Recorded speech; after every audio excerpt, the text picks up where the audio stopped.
Olá, pessoal, tudo bem? Então, estamos aqui, conforme planejamento, para trabalharmos na aula de hoje de forma síncrona, né? Vamos concluir aí na continuidade dos nossos estudos a parte que ficou faltando sobre o contrato de compra e venda, né? Então, conforme nós estávamos já trabalhando, é um contrato bem detalhado em termos legislativos e também no que é pertinente às discussões doutrinárias e jurisprudenciais sobre o tema. Nós, então, trabalhamos ali a compra e venda desde o início, né, com os pontos clássicos da matéria, conceituação, classificação. Trabalhamos as vendas especiais, né, as várias possibilidades de cláusulas que eu tenho a oportunidade de inserir num contrato de compra e venda, conforme os interesses da pessoa que represento, para que o contrato se torne o mais seguro possível. Trabalhamos também, na ocasião, relembrando aquelas figuras das exceções que podem ser alegadas como matéria de defesa pelo devedor, nos contratos que nós vamos chamar de sinalagmáticos, que são aqueles que têm obrigações para ambas as partes, né? E a compra e venda é um desses contratos que traz obrigações de um lado para o vendedor de transferir a propriedade, né, de forma regularizada ou nos termos contratuais postos, e para o comprador de pagar o preço estipulado. Vimos também os elementos da compra e venda, o preço é um desses elementos, né? Relembrando que tem que ser em dinheiro ou título de crédito, se for com troca ou permuta, a gente tem aí o contratinho da troca ou permuta que se insere nesse contexto com os apenas dois artigos que trabalham, né, o contrato de troca ou permuta e que basicamente remete à matéria de compra e venda. Então, a matéria de compra e venda, toda a parte legislativa vai regular o contrato de troca ou permuta. A única diferença é em relação à repartição das despesas, que na compra e venda nós temos no silêncio do contrato as despesas de tradição que ficam a cargo do vendedor e as de registro que ficam a cargo do comprador. Na troca ou permuta, isso pode dividir-se meio a meio, todas elas junta e divide meio a meio. Isso sempre, né, pessoal, no silêncio do contrato. Lembrando que matéria contratual, via de regra, vige o princípio da autonomia privada, sempre que as cláusulas não contrariarem preceitos básicos do ordenamento, podem vendedor, comprador estipular de outra forma, né? São as chamadas normas não cogentes, que nós teríamos as normas dispositivas, né? Que ficam sujeitas à disposição das partes em sentido contrário. Então, é um contrato que em muitos momentos nós vamos encontrar isso. Pode ser que as partes estipulem em outro sentido, não há problema. Vimos então, dentre as possibilidades aí de cláusulas do contrato de compra e venda, e o objetivo aqui da nossa conversa inicial é só retomar para termos um fio condutor aqui de continuidade, várias situações, como a questão da venda de ascendente para descendente, o que diz a lei, questão de prazo, né, que seria anulável naquele prazo de 2 anos do artigo 179, é um prazo geral para as anulabilidades, quando a lei não estipule outro prazo. Vimos que a necessidade do consentimento, como não diz grau de parentesco, seria em qualquer grau, por exemplo, o avô vendendo para o neto, pegando então o consentimento do filho. É, o consentimento sempre como uma regra de um adendo, vamos dizer assim, de um acessório ao contrato principal, deve seguir a mesma forma do contrato. Lembrando que quando a gente fala em compra e venda de imóvel, em regra eu tenho a escritura pública como exigência, sob pena de nulidade do ato, nos moldes do artigo 104 e 166, quando se referem, né, à forma, quando a lei diz que tem que ter solenidade e não tiver, a nulidade absoluta, inclusive imprescritível, né? Porque não seguiu a forma prevista pela lei. Nesse passeio todo, e aqui eu não estou trabalhando tudo que já foi visto, né, pessoal? Apenas para a gente relembrar, nós concluímos a última aula sobre compra e venda falando na questão das vendas especiais, né? E dentre as vendas especiais, talvez a regra que mais chame atenção seja a regra do artigo 500, artigo 501, que se refere à venda ad mensuram ou a venda ad corpus. Ad mensuram, eu mensurei exatamente a área que está sendo vendida e esta tem que ser entregue, sob pena de ingresso desse que foi prejudicado, no caso o comprador, quando se dá conta que na matrícula tem uma metragem. Ele levou um engenheiro para fazer uma metragem que queria realizar uma obra e viu que não é aquela metragem da matrícula, é menor, e quando o contrato, pela sua interpretação, permite dizer que a compra foi daquela dimensão exata, daquelas dimensões, melhor dizendo, exatas, e aquilo é objeto principal, né, da declaração. Se não fosse assim, não teria talvez comprado. E aí a gente teria a possibilidade do ingresso desse comprador com a ação que visa complementar a área, né, para regularizar isso.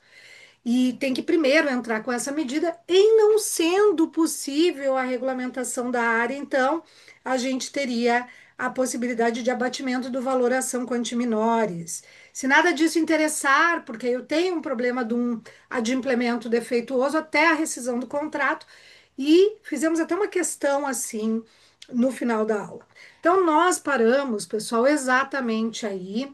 Eu vou compartilhar com vocês o material para que a gente possa aqui iniciar, né, para concluir, evidentemente, o nosso papo de hoje, a partir do momento no qual nós interrompemos no final da última aula. Então, aqui nós vimos as limitações à compra e venda, sempre com muitos julgados relativos ao tema.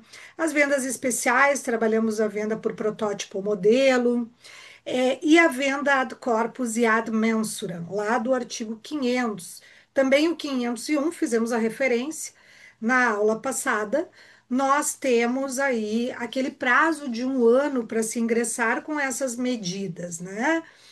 Tanto da ação exempto como da quanti minores. Exempto é essa ação para complementar a área, como da quanti minores.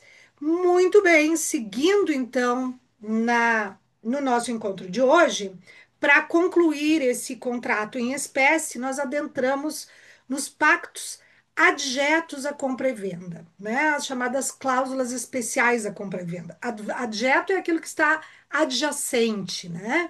Então, modalidades de vendas que eu posso estar diante na minha vida profissional e que tenho que conhecer as regras atinentes aplicáveis a essas espécies de cláusulas contratuais. Primeira que a gente coloca aqui para o nosso estudo é a chamada venda a contento ou sujeita à prova. Nesse tipo de venda, pessoal, o vendedor entrega ao comprador algo e coloca aqui uma condição resolutiva. Ele tem que gostar daquilo que ele comprou. Por isso que a gente chama de cláusula ad gustum. Então, por exemplo, eu tenho um restaurante italiano, um fornecedor me procura para fechar um contrato de fornecimento de vinhos, massas, molhos. Eu digo, olha, eu não sei exatamente como é que vai ser a saída para o meu público. Não, então vamos fechar uma venda a contento ou sujeito à prova, e caso o seu público não goste, não aprove, então o negócio se desfaz. Eu tenho uma condição resolutiva, sim, porque eu estou atrelando a evento futuro a possibilidade do desfazimento do negócio e aí a extinção dos seus efeitos, né? Muito comum naqueles anúncios que dizem compre o creme anti-rugas X, utilize por 1 mês e se não gostar, não sentir a qualidade do produto tal qual a publicidade promete, tenha o seu dinheiro de volta, né? Muito comum também. Então, nós vamos chamar de cláusula de gustum, porque essa condição resolutiva, ela permite que o comprador devolva sem ter que justificar com motivos. Ah, eu não gostei, ou estou devolvendo porque tem um defeito, porque tem um problema. Não, não tem nada a ver com vício. tem a ver com o fato de que ele não gostou. E gosto é muito particular. Então, nós não vamos entrar nos meandros das justificativas, apenas cumprir a contratação dizendo: olha, não quero mais, e aí devolve o dinheiro, se essa foi a combinação conforme convenção contratual, ou paga os produtos até ali utilizados, interrompe o contrato de fornecimento, ainda que inicialmente tenha se fechado um fornecimento por um ano. Né? Então, daí depende daquilo que foi perfectibilizado nos termos contratuais pelos contratantes. O prazo para poder exercer esse direito, o que estipular o contrato, a lei não vai dizer qual é o prazo, né? Depende da contratação, sempre naquela ideia de que quando o contrato não estipula prazos, a gente tem que constituir em mora o devedor, aquele que não está cumprindo, ou notificar para informar. A notificação ela tem o intuito da constituição em mora e ela tem também o intuito de dar ciência, oficializar, colocando os termos aquós, né, para contagem de prazos. Então, por exemplo, estou notificando para dar ciência de que, em cumprimento à cláusula ad gustum do contrato de fornecimento, não houve a aceitação pelos clientes e, portanto, estamos aqui neste momento rescindindo o contrato que opera seus efeitos a 48 horas a contar do recebimento desta notificação, por exemplo, tá? Então, esses prazos estipulados aqui. E aí a gente coloca um termo final aí a partir da ciência. Cabimento sempre para bens móveis, não vai ter cabimento para imóveis, conforme determina a lei. Aqui eu coloquei condição suspensiva, né? Mas que na verdade a gente vai trabalhar com a ideia de condição resolutiva também, porque ela resolve os efeitos do negócio lá na frente. Mas sim, eu posso dizer que ela também suspende os efeitos completos, né, da negociação até que se declare o gosto. Então, atenção, pessoal. Pode ser uma condição resolutiva quando diz que eu posso, em determinado momento, terminar os efeitos do negócio, porque eu não gostei, ou pode ser suspensiva, quando eu estipulo que em tanto tempo eu declaro se eu gostei ou não. Então, fica em suspenso a perfectibilização de todos os efeitos do negócio para sua continuidade, certo? Então ficam essas duas aí questões sobre condição. Trouxe para vocês alguns exemplos, porque a venda a contento ou sujeita à prova, ela é muito ligada à ideia da oferta, da publicidade, que evidentemente, em se tratando de relação de consumo, nós vamos chamar as regras da oferta lá do CDC, do artigo 30 ao 35. Em se tratando de oferta numa relação civil normal, por exemplo, aqui o exemplo do fornecimento não entra como relação de consumo, porque eu tenho duas pessoas jurídicas contratando, sendo que uma delas contrata na posição de fornecedor e não de consumidor, né? Então eu teria aí a aplicação do Código Civil, mas também oferta ao público direcionada lá no artigo 429 do Código Civil e a proposta, que seria o caso aqui, porque a gente tem determinação maior, né? Não estou ofertando ao público, e sim o fornecedor está ofertando ao dono do restaurante, nos termos do 427 lá do Código Civil. Então, exemplos aqui, pessoal, quando a gente fala que é um pacto adjeto, a venda a contento e sujeita à prova, eu estou falando de duas coisas que podem ser diferentes. O exemplo da venda a contento tem que estar a contento, e aí é a cláusula ad gustum que vale aqui mesmo, porque eu tenho que manifestar o meu contentamento para perfectibilizar o negócio, e aí eu teria aquela condição suspensiva no momento anterior, ou eu tenho que manifestar o meu descontentamento para pôr fim ao negócio, e aí eu teria a ideia da condição resolutiva lá para frente. Então, exemplos que a gente traz aqui: experimente nosso novo perfume em casa por 7 dias. Então, seria venda pela internet. Se não gostar, devolva sem custo. Bom, aqui não precisava nem dizer, né? Porque venda pela internet. E nesse exemplo, eu tenho direito de arrependimento lá do artigo 49 do Código de Defesa do Consumidor. Mas imagine que seja uma venda presencial, porque aí eu não vou aplicar a regra do 49 lá do CDC. Eu chego na loja e entro na loja por causa da propaganda. Experimente por 7 dias, se não gostar, devolva sem custo. Aqui eu tenho cláusula do gosto.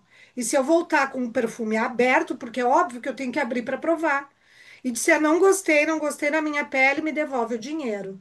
Entende? Aqui é uma condição resolutiva mesmo, porque eu estou tendo efeitos ex tunc, retroativos, para desfazer tudo o que foi feito antes, retornando ao status quo ante. Um outro exemplo: compre um carro e utilize por um fim de semana. Se não te agradar, troque ou devolva. A troca é uma coisa, devolva é outra coisa. Devolva, acho que tem mais a ver com a nossa cláusula ad gustum. Isso aqui, pessoal, nada mais é do que a proteção das expectativas, né? A própria venire e contra factum próprio, que incide tanto ali na fase pré-contratual, se eu criei uma expectativa, teoria dos atos próprios, eu não posso depois me voltar contra ela com o meu próprio comportamento. Então, não há como se admitir que não sejam cumpridas essas expectativas fundadas, criadas e com prova, né, disso.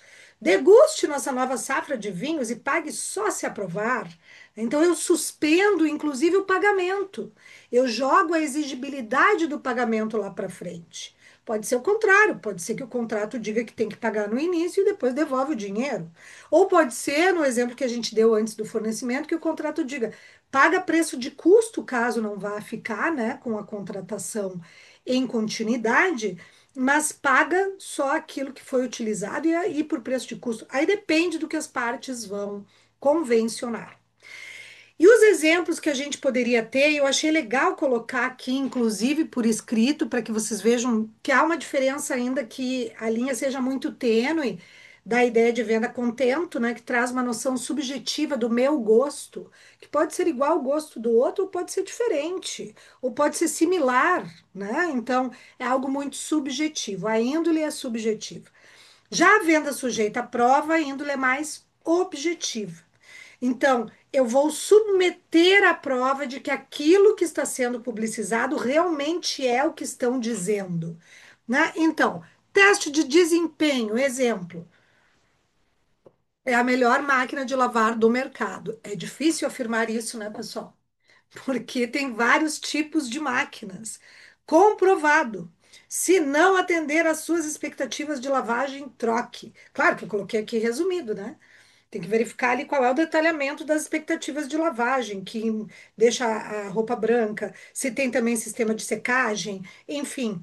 E aí a pessoa leva, testa por um tempo, sujeita à prova, ainda que essa prova seja mais objetiva, é, nós teríamos aqui que entrar nessa discussão. Se é sujeita à prova e ela diz não lava direito, eu vou precisar de perícia para atestar o que ela está dizendo que não lava direito. Já na venda a contento, não, não importa. É eu que não gostei, né? Então são linhas muito tênues aí nas ideias que entornam esses dois conceitos, mas não é exatamente a mesma coisa.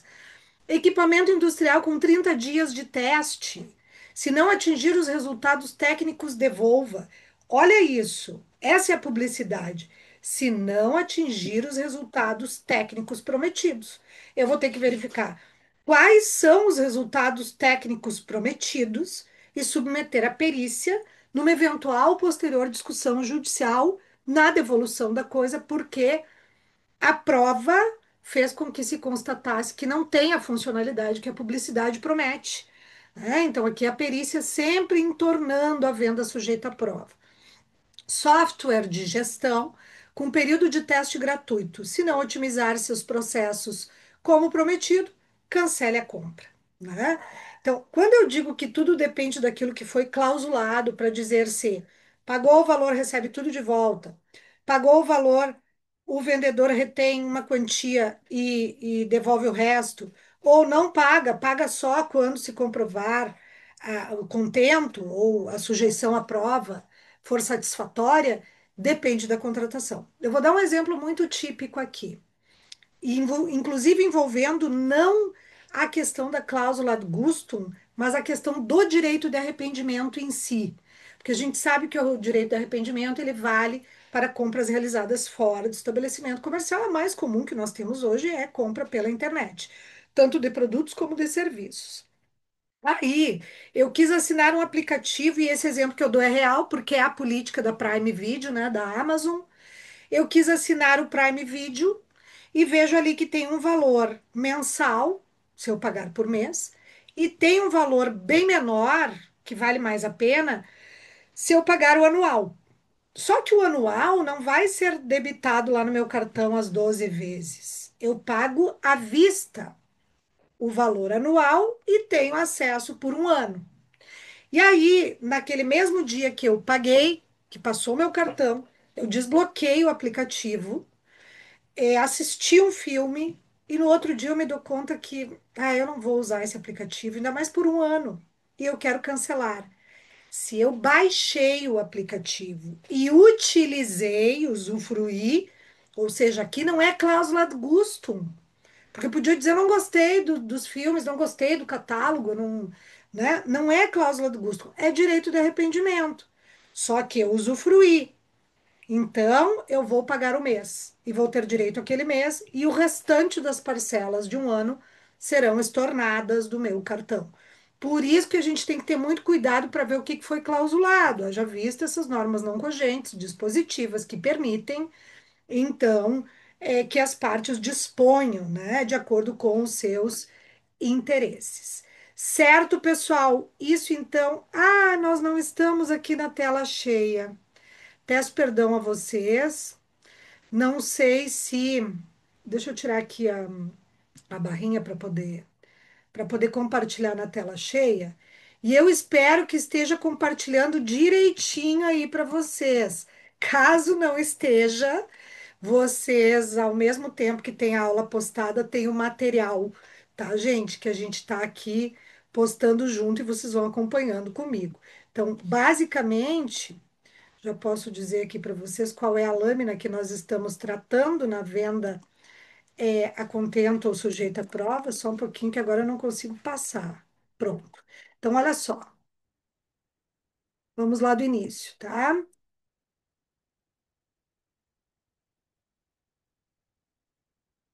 É a lâmina 10. A lâmina 10 é que inicia o conteúdo da aula de hoje, essa que a gente trabalhou agora, pacto adigeto, ou as cláusulas especiais, a compra e venda, e a nossa venda a contento e sujeita à prova.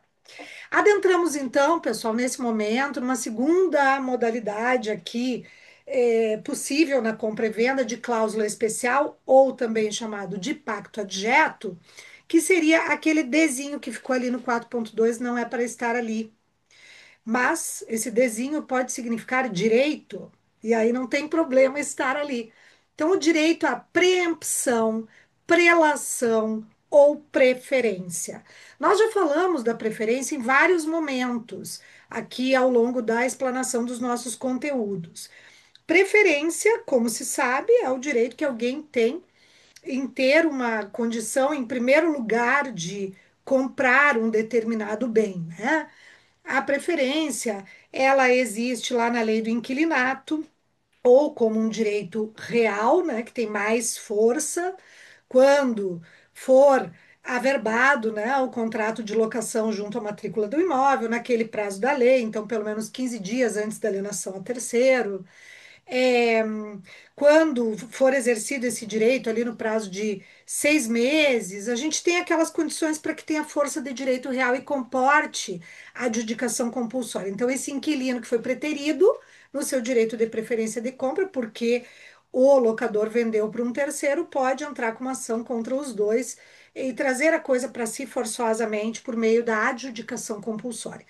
Ou esse direito do inquilino, se ele não toma esses cuidados de registrar, etc., ele se torna um direito meramente obrigacional, né? E aí se resolve em perdas e danos. A gente sabe que indenização por perdas e danos eu sempre tenho que comprovar prejuízo, então é mais difícil.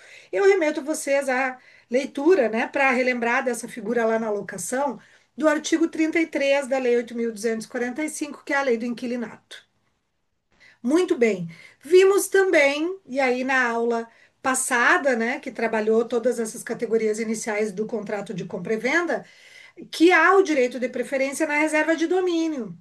Então, quando eu vendo um bem, desculpa, pessoal, desculpa, aqui retificando, alterando o que eu acabei de dizer, não é na reserva de domínio, a reserva de domínio a gente vai ver logo em seguida.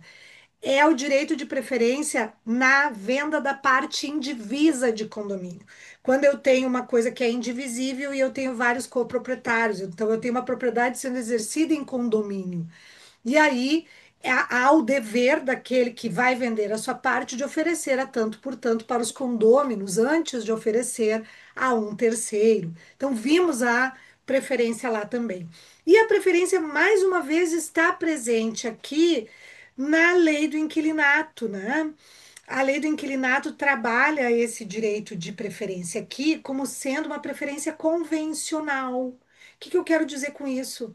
Porque olha só, esse direito de preferência de compra, ele pode decorrer da lei, porque a lei impõe que aquela figura, aquele ator contratual, aquela parte tem direito de preferência, e daí não se discute. É o exemplo da lei de locações, é uma preferência legal, é o exemplo da venda da parte indivisa de condomínio, é uma preferência legal, é a lei que dá. Ou ele pode ser um direito decorrente do contrato, daquilo que se estipula no contrato. E ele só vai existir se o contrato trouxer esse direito. Então, aqui na preferência da compra e venda, nós temos um direito decorrente de contrato. Ele só existe se estiver previsto, tá? Mas é um direito que cabe a quem? Olha só, eu, Karen, eu estou vendendo a minha propriedade é um restaurante que fica lá no pé do morro da Praia da Pinheira. Não tem outro lugar igual. Quem conhece a Praia da Pinheira em Santa Catarina, ali do lado da Guarda do Embaú, sabe do que eu estou falando.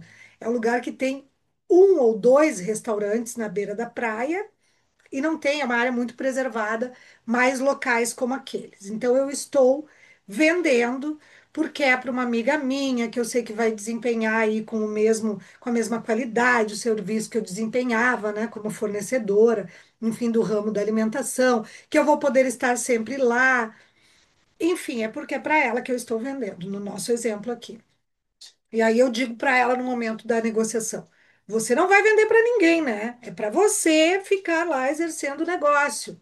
Porque se você for vender para alguém, eu quero que você revenda para mim, ou que você ofereça para mim em primeiro lugar, porque eu estou vendendo porque é para ti.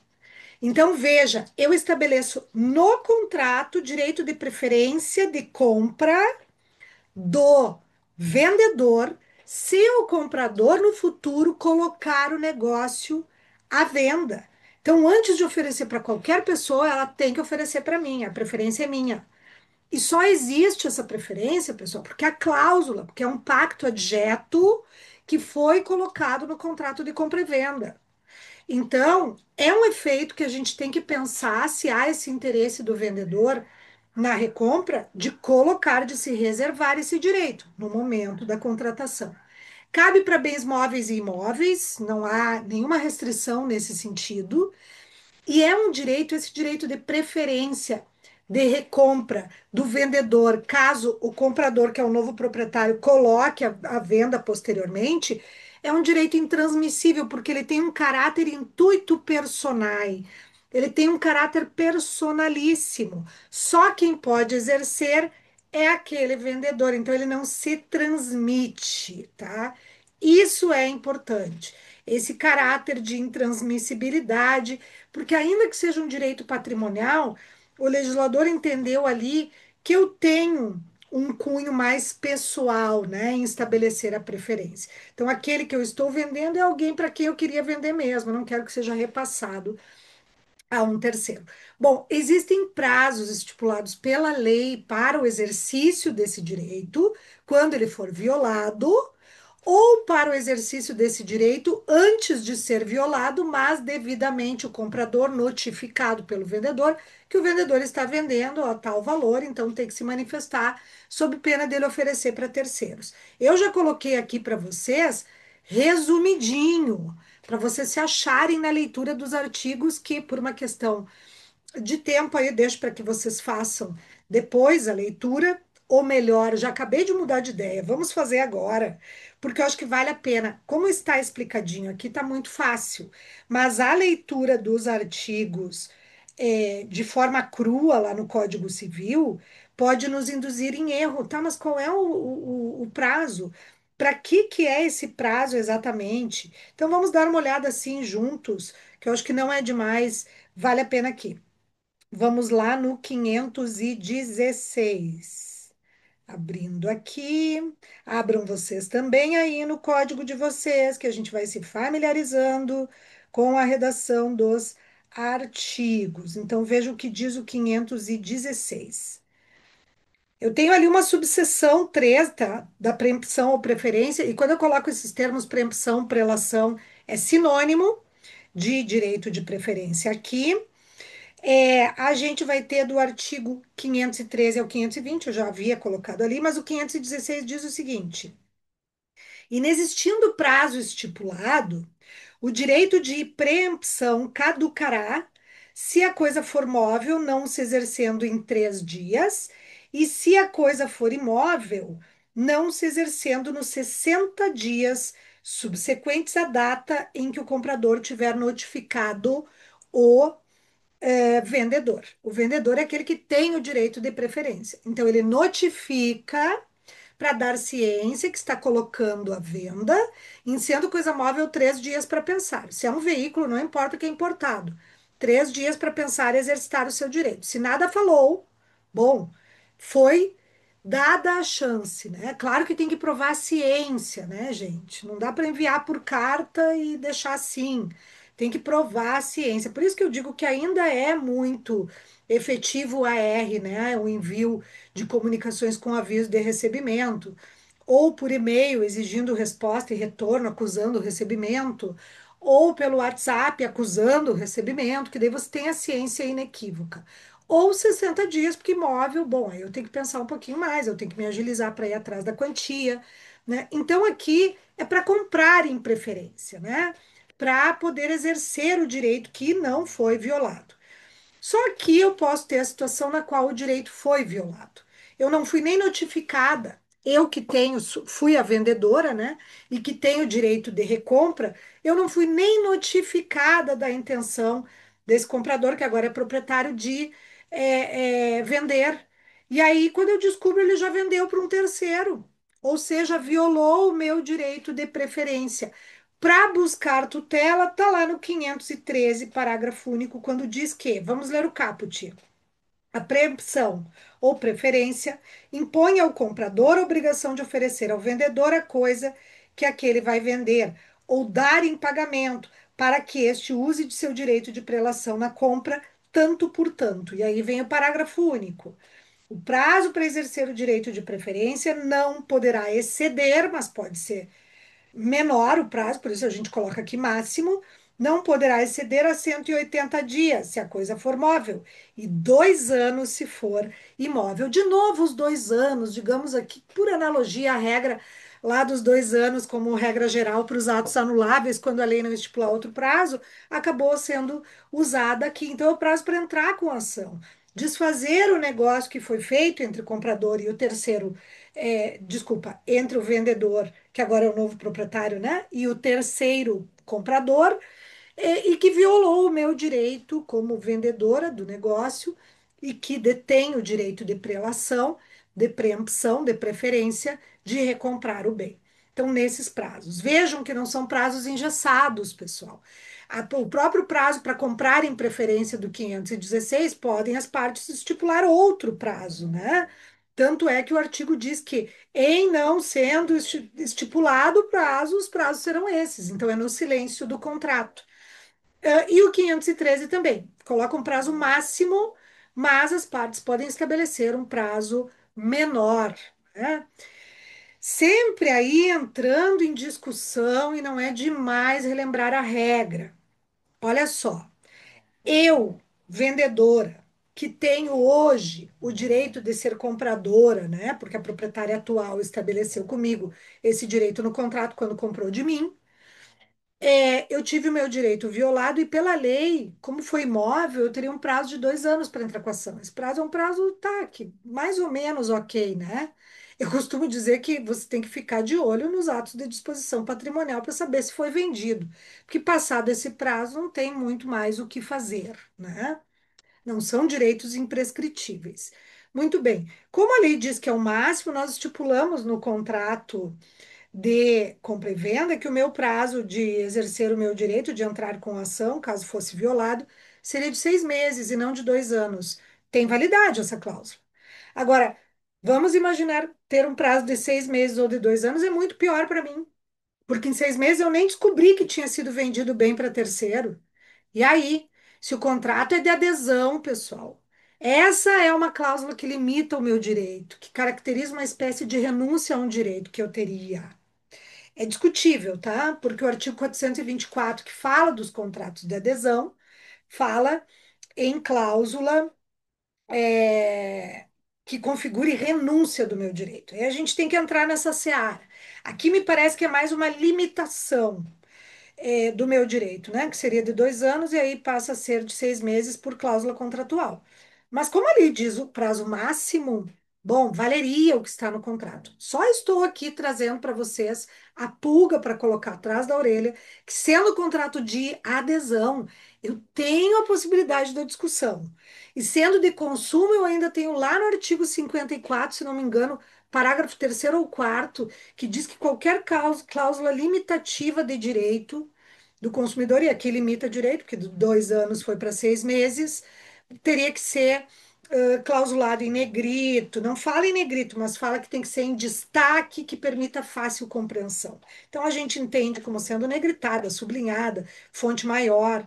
Né? Então, abre a possibilidade de discussão no contrato de adesão quando o prazo for menor, né? Porque limita o direito desse vendedor que tenha a prelação, a preempção como um direito seu. Feito, gente. Vamos aí a mais uma modalidade, seria isso, né, que nós teríamos a dizer sobre o direito de prelação ou preferência, preempção aqui na compra e venda, falar um pouquinho da reserva de domínio, da venda com reserva de domínio. Pensa o que que isso pode significar. Eu estou reservando, eu, vendedora, que sou a proprietária, estou reservando para mim o domínio do bem até que algo se concretize, que seria o pagamento. Então, eu, Karen, vou vender o meu veículo para uma conhecida que vai me pagar mês a mês, certo? É, eu não tenho certeza que ela vai me pagar mês a mês. Nós podemos ter feito essa negociação, inclusive com Pix programado, como for. Mas eu só vou ter certeza do adimplemento quando finalizar toda a obrigação no pagamento das parcelas na sua integralidade. Então, imagine que sejam 12 parcelas, ela vai me pagar por um ano. Eu coloco uma cláusula de reserva de domínio para dizer o seguinte: enquanto não quitadas todas as parcelas, o veículo é meu. O veículo, pessoal, a documentação, se levar lá no Detran, a registro direitinho, vai ficar no nome dela, da compradora. Mas fica gravado ali: veículo com reserva de domínio, para conhecimento de terceiros, de que o domínio está, digamos assim, pendente. É uma ilusão de propriedade. E aí vocês podem me dizer assim: ah, mas é a mesma coisa que alienação fiduciária em garantia, que os bancos utilizam quando emprestam dinheiro, tanto para bens móveis como para bens imóveis, mas fica, no caso do veículo, fica o veículo alienado fiduciariamente ao banco, então não é da pessoa. Sim, a ideia é a mesma. Só vou mudar o nome, porque a reserva de domínio, ela é mais utilizada nas relações civis que eu não tenho instituição financeira como fornecedora. A instituição financeira é a instituição, é a pessoa jurídica que pode emprestar dinheiros a juros remuneratórios, né? Então, para ela, vai mais direcionada à alienação fiduciária. A doutrina entra em discussão para dizer não é só a instituição financeira que pode utilizar a alienação fiduciária, mas na prática quem utiliza é banco.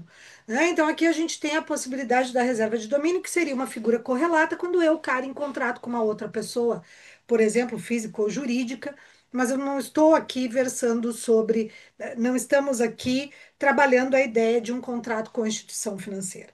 O que que acontece aqui, pessoal? Cabimento, então, para bens móveis. No inadimplemento, se a minha conhecida não me pagou, pagou 3 parcelas e depois não pagou mais, eu tenho duas opções. Ou eu entro com uma ação de cobrança das parcelas mais perdas e danos, né? Porque a lei diz o que mais for devido, E aí tem que ver se eu tive prejuízo de danos materiais, de danos imateriais, para cobrar nessa janela do que mais for devido, né?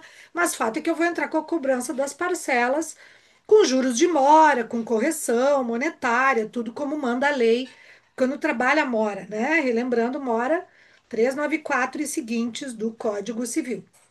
Ou eu posso optar pela apreensão da coisa vendida. E aí, aqueles valores que ela me pagou fica a título de aluguel. Se for um valor muito maior, né, do que seria o aluguel de um carro, bom, aí se abre espaço para se discutir enriquecimento sem causa, tem que analisar o que foi estipulado no contrato para ver se teria direito a alguma devolução. Mas em tese não tem, porque é uma garantia que vai se reger conforme as estipulações contratuais. Sempre a necessidade de registro, também como se exige na alienação fiduciária, para ter eficácia contra terceiros. Porque se eu não registro e não aparece ali no documento dela que está em reserva de domínio, como é que o terceiro que comprou o bem dela vai saber que estava pendente, né? Ali a propriedade ainda não era dela. Então, para ter eficácia contra terceiros, poder inclusive buscar a anulação do negócio que foi feito com terceiro, eu tenho que ter o registro. E ali nós vamos encontrar no 522, inclusive, uma regra de competência, onde é que eu entro com o registro no domicílio do comprador. Coloquei, pessoal, já que a gente trabalhou, né, a ideia da alienação fiduciária aqui como sendo correlata, as diferenças que a gente vai encontrar entre alienação fiduciária e reserva de domínio. E aqui RD seria a reserva de domínio, a F alienação fiduciária. Então, na reserva de domínio, comerciantes em geral, ou até pessoas físicas, como exemplo que eu dei, em alienação fiduciária, instituições financeiras. Por exemplo, quando eu coloco comerciantes aqui, o exemplo daquele veículo seminovo que é comprado na concessionária, não, desculpem, naquela loja tem como proprietário, tem um dono, né, mas é uma pessoa jurídica e que vende aí em parcelas, inclusive no cartão de crédito. E depois se surpreende no curso, né, dos pagamentos com um bloqueio das parcelas no cartão realizado por quem comprou por desacordo comercial, que é tão fácil de fazer, né? Então eu tenho inadimplemento. Depois, bens móveis, né? Reserva de domínio, via de regra veículos, mas bens móveis em geral. Ali no artigo 521 a gente tem essa regra. A alienação fiduciária pode ser tanto para bens móveis, e aí o Decreto-Lei 911, como para bens imóveis, Lei 9.154 de 97. Na reserva de domínio nunca houve o cabimento da prisão civil, ainda que essa discussão seja superada hoje pela Emenda Constitucional 45 de 2004, né? E o fato de que tratados e convenções internacionais entraram para o ordenamento jurídico na hierarquia da Constituição, quando versem sobre direitos humanos. Quando eu falo em prisão, eu estou retendo liberdades, é matéria de direitos humanos, e a gente não tem mais o cabimento da prisão civil nem no depósito, como era possível, né? Antes dessa pacificação lá em 2004, em virtude da emenda, né, de 2004.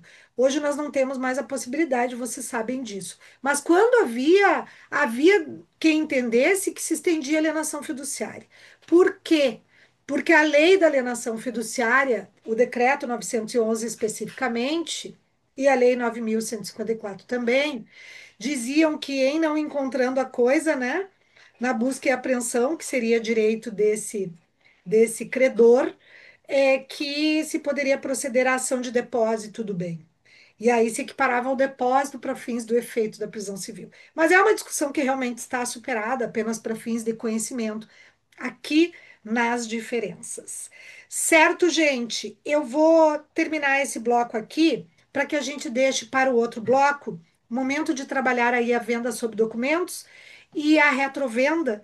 E aí a gente tem o segundo bloco, muito provavelmente com um tempo bem menor que o primeiro, mas fica a título de complementação. Certo? Vejo vocês lá no bloco 2. Vamos aqui fazer a interrupção, que eu estou gravando sozinha, né, por hoje.